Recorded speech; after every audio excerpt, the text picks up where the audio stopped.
Charlie Suarez should have been our next Filipino world boxing champion. Hi mga kabola, it's Coach R. Alam niyo naman nakabakasyon ako ngayon, pero nakita kasi natin sa feeds, medyo argabyado yung kaibigan natin, si Charlie Suarez. Charlie used to box or train dito sa boxing gym na malapit sa amin.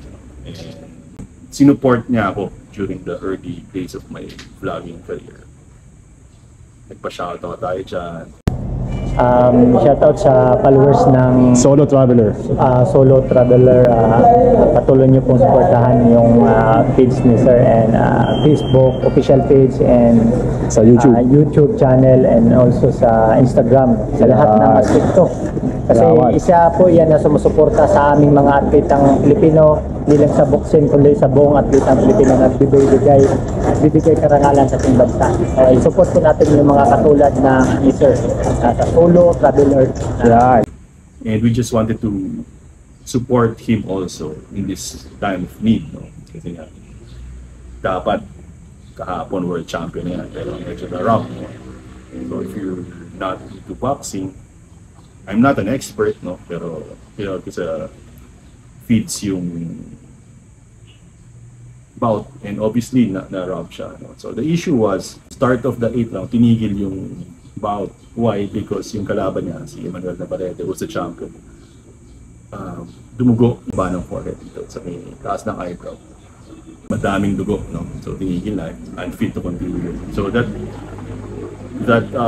cut was from the 6th round pa, no? So replays showed na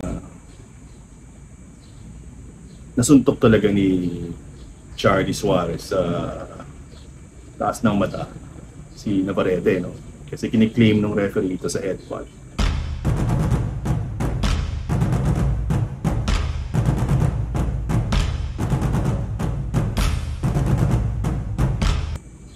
Pero nung replay ng ESPN, kitang-kita naman na ito sa left, walang kung left straight or left hook, tumama talaga sa may mata, no?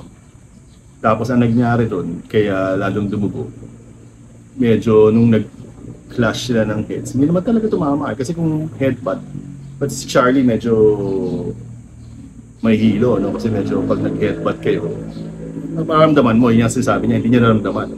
Anyway, nung medyo nagkatamaan ng konti, na-rub niya yung gloves niya dito sa may mata ni Navarrete. Kaya lalong sumabog yung cut.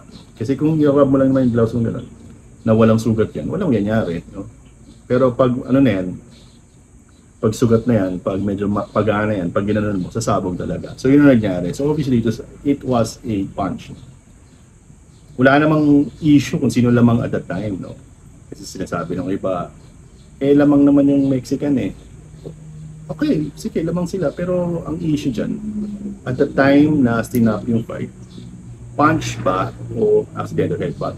Kung accidental headbutt, tama yun. Tama yung ruling na yun. The Mexican keeps his title. Pero pag punch talaga, dalawang pwede mangyari. One, pwede ibigay kay Charlie yung crown as a TKO win. 8th round TKO. Or no contest. Pag no contest naman, hindi siya win, hindi siya draw. Parang hindi nangyari yung bout. So automatic rematch yun. So kahit ano ron, okay sa atin. But kung ibigay kay Charlie na TKO win, okay din, pero yung win na yun will be tainted in doubt. So kaya nga, mag-rematch na lang and let the best person win. Ang issue lang kay Charlie, medyo matanda na, 37 years old. This year, no? 37 siya. 36 siya ngayon, 37 this year. So, ilang years pa ba yung kaya ni Charlie sa level na gano'n? Pero what I observe kay Charlie, kasi pinanood naman natin talaga mag-training. Very dedicated, very disciplined. Nakikinig sa coach, kung sinabi ng coach, yung nagagawin niya. It's assisting sa practice, sa training, wraps it up, and then uwi na siya. No? He doesn't talk. Hindi siya mayabang. He's every sense of the word professional. So si Charlie nga, very professional, very disciplined, and very determined to win his world title. Kasi parang alam na niya, last run na to at his age. So hopefully, ma-resolve yan, gets his title via TKO or a rematch. Pwede na rin. And let's see. Sana, and let's pray na ibigan natin si Charlie Suarez will finally be a world champion or he will retire as a world champion.